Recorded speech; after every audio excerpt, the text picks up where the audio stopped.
नमस्कार, मैं शंभू कुमार सिंह और आप देख रहे हैं नेशनल दस्तक। इस समय की सबसे बड़ी खबर बता रहा हूं।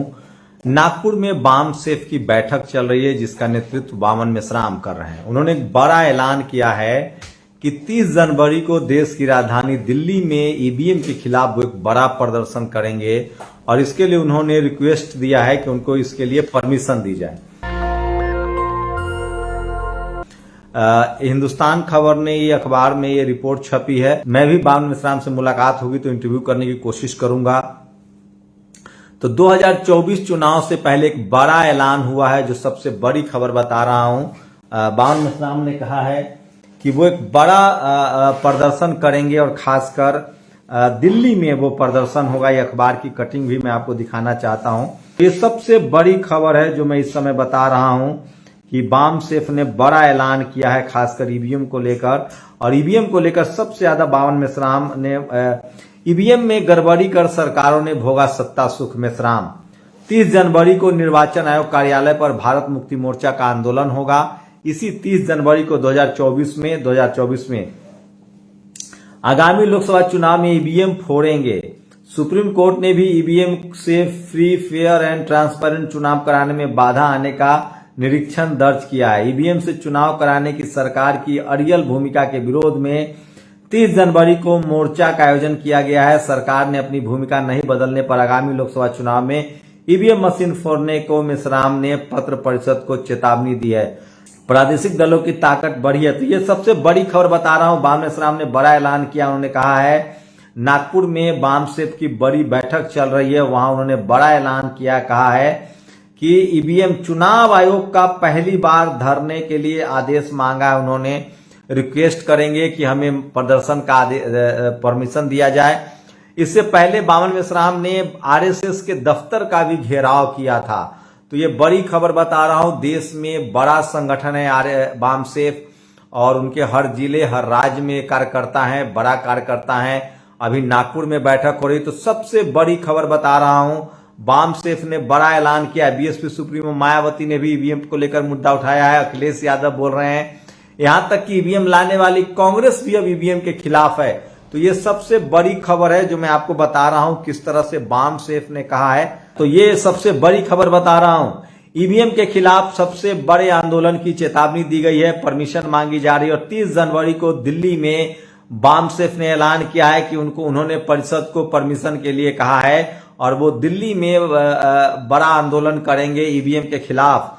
तो ये सबसे बड़ा ऐलान है जो बाम सेफ ने किया है कि दिल्ली में सबसे बड़ा प्रदर्शन करेंगे ईवीएम के खिलाफ। बाम सेफ का नागपुर में राष्ट्रीय अधिवेशन चल रहा है 28 तारीख तक। वहां ये 24 दिसंबर की खबर है, 24 दिसंबर की खबर है। बाम सेफ ने ये बड़ा ऐलान किया है कि ईवीएम अगर वापस नहीं लिया जाता है। आपको बता दें कि ईवीएम को लेकर सुप्रीम कोर्ट में भी याचिका दायर हो चुकी है। ये सुप्रीम कोर्ट ने वीवीपैट लगाने के लिए कहा था। जब बीजेपी सत्ता में नहीं थी तो ईवीएम का विरोध करती थी, अब तो कांग्रेस भी ईवीएम का विरोध कर रही है। तो ये सबसे बड़ी खबर है जो आपको सोशल मीडिया पर और कहीं नहीं मिलेगा, या टीवी अखबार तो खैर दिखाएगा ही नहीं। तो वामन मेश्राम ने बड़ा ऐलान किया है कि वो ईवीएम का विरोध करेंगे। वहीं दूसरी सबसे बड़ी खबर है, सोचिए, लगातार कहा जा रहा है कि 2024 में अगर Sapa, Basapa, RJD, JDU, JMM, DMK ये तमाम दल एकजुट नहीं हुए तो 2024 में बीजेपी को नहीं हराया जा सकता है। और बीएसपी सुप्रीमो मायावती की बड़ी भूमिका हो सकती है। लोग कह रहे हैं कि प्रधानमंत्री का कैंडिडेट मायावती जी को घोषित करना चाहिए, यूपी के सीएम अखिलेश यादव को घोषित करना चाहिए, तेजस्वी यादव को गृह मंत्री और उदयनिधि स्टालिन को भी बड़ी जिम्मेदारी रक्षा मंत्रालय दिया जा सकता है, शिबू हेमंत सोरेन को लाया जा सकता है। तो ये सबसे बड़ी खबर है। और इसके बगैर यूपी, बिहार, झारखंड से ही लगभग 154 सीटों का आंकड़ा, 134 सीटों का आंकड़ा पार होता है। तो बहुजन दलों के लिए सबसे बड़ी खबर है कि अगर उन्होंने गठबंधन नहीं किया आपस में तो 2024 में, तो सोचिए, बहुजन समाज के लोग तो चाहते हैं कि बहुजन दल एक साथ आए, लेकिन सवाल है कि अगर बहुजन दल के लोग एक साथ नहीं आएंगे तो सबसे बड़ी खबर मैं बता रहा हूं कि किस तरह से सबसे बड़ी खबर है जो इस समय की कि ईवीएम के खिलाफ बड़ी बैठक होने जा रही है। और ये सबसे बड़ी खबर है कि ईवीएम को लेकर एक बड़ी बैठक हो रही है। और 30 जनवरी को दिल्ली में बड़ी बैठक होगी बाम सेफ की। वहीं इजराइल फिलिस्तीन पर एक बड़ी जानकारी निकल के आ रही है। जो सबसे बड़ी खबर है जो मैं आपको चाहता हूं कि आपके साथ शेयर करूं, इजराइल और फिलिस्तीन को लेकर जो है जो बड़ी खबर सामने आ रही है कि इजराइल के सेना प्रमुख ने अपनी लगभग हार मान ली है। युद्ध का बड़ा डिटेल मैं आपको देने जा रहा हूं, किस तरह से इजराइल सेना के प्रमुख ने कहा है कि हम फिलिस्तीन में हार रहे हैं। और ये सबसे बड़ी खबर है। इजरायली सेना के पूर्व सेना प्रमुख डैन हेलोटस का बयान, हमास के खिलाफ युद्ध में इजराइल हार गया है। अब इजराइल की सबसे बड़ी सफलता इजरायली प्रधानमंत्री नेतन्याहू को पद से हटाना होगा। तो ये सबसे बड़ी खबर है जो आज सोशल मीडिया पर वायरल है। और सोचिए किस तरह से गजा में रोज 40 से 50 जो जवान हैं वो मारे जा रहे हैं। तो ये सबसे बड़ी खबर बता रहा हूं आपको कि ये सबसे बड़ी खबर है कि गजा में जो है वो युद्ध जो है वो अंतिम मोर्चे पर है और इजराइल की सबसे ज्यादा नुकसान हो रहा है। इजरायली फौज जो है के लोग मारे जा रहे हैं और ये सबसे बड़ी खबर है जो सोशल मीडिया पर आज वायरल है। तो देर सवेर ही सही फिलिस्तीन अपनी आजादी की तरफ बढ़ रहा है। जहां इजराइल कब्जा करने के लिए लड़ रहा है वहीं फिलिस्तीन अपनी आजादी के लिए लड़ रहा है।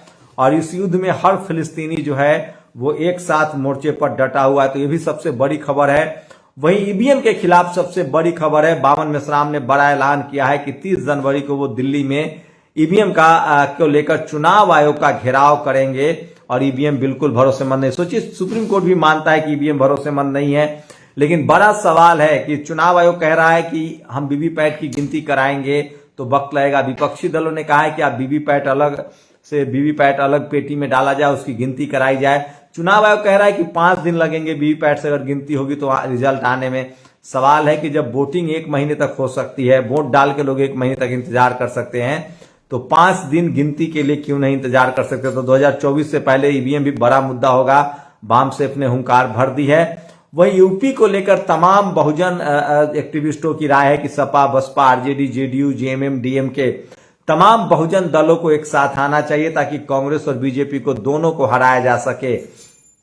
और वहीं सूत्र बता रहे हैं कि यूपी में सीटों का बंटवारा हो गया है। शायद इंडिया गठबंधन का 60 सीटों पर सपा चुनाव लड़ेगी, 10 सीटों कांग्रेस के जिम्मे जाएगा, 7 सीटों पर जयंत चौधरी और 1 सीट चंद्रशेखर आजाद को दिया जा सकता है। वहीं तमाम बहुजन दल के लोग कह रहे हैं कि बीएसपी अगर गठबंधन में आती है तो लगभग पूरे मध्य प्रदेश, राजस्थान, छत्तीसगढ़, तेलंगाना सब जगह इंडिया गठबंधन को फायदा होगा। तो अभी देखते हैं आगे क्या होता है। आज की ये तमाम बड़ी खबरें थी जो सोशल मीडिया पर वायरल है। बामसेफ का राष्ट्रीय अधिवेशन अभी भी चल रहा है। दिल्ली में चल रहा था, प्रयागराज में चल रहा था, वलसाड में चल रहा था।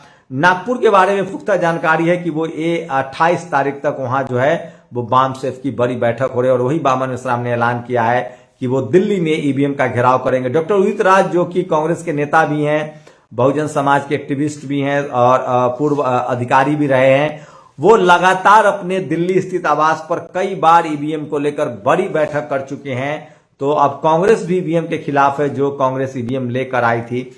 तो ईवीएम के खिलाफ लगातार बहुजन समाज की एकजुटता बन रही है। मायावती ऐलान कर चुकी हैं, सपा ने भी ऐलान किया है, आरजेडी भी लगातार इस पर ऐलान करते रहा है। तो ये तमाम बड़ी खबरें थी जो सोशल मीडिया पर वायरल है। आप लोग अपनी प्रतिक्रिया जरूर दीजिए कि इन खबरों पर आपकी क्या राय। ये वो खबर है जो टीवी अखबार आपको नहीं दिखाएगा। सोचिए लगभग हजारों लोग नागपुर में जुटे हैं, हजारों लोग दिल्ली में जुटे हैं, प्रयागराज में जुटे हैं। बामसेफ इतना बड़ा संगठन है जिसके आंदोलन को कोई नहीं दिखाता है टीवी अखबार। तो इसकी वजह क्या लगती है? मैं फिर कह रहा हूं, मनुस्मृति बीते दौर की बात है। मनुस्मृति कम खतरनाक था, उसके मुकाबले मनु मीडिया जो है वो ज्यादा खतरनाक है। इस देश के दलित, पिछड़े, आदिवासी, किसानों के अधिकार के सबसे ज्यादा कोई विरोधी है तो वो मनु मीडिया है। जातिवाद का एकमात्र अड्डा बच गया है, जातिवाद का एकमात्र किला है तो वो मनु मीडिया है। और बहुजन समाज को मनु मीडिया से सावधान रहना चाहिए। तो मनुस्मृति से भी ज्यादा खतरनाक, मनुवाद से भी ज्यादा खतरनाक मनु मीडिया है, जो जातिवाद का एकमात्र किला जो बचा हुआ है, जिसको हम मनु मीडिया कहते हैं और जिसको आप जातिवादी मीडिया भी कह सकते हैं। तो सोचिए कि तमाम बाबा साहेब के परिनिर्वाण दिवस पर, सोचिए बाबा साहेब के परिनिर्वाण दिवस पर लाखों लोग चैत्य भूमि आते हैं मुंबई, ये नहीं दिखाता है।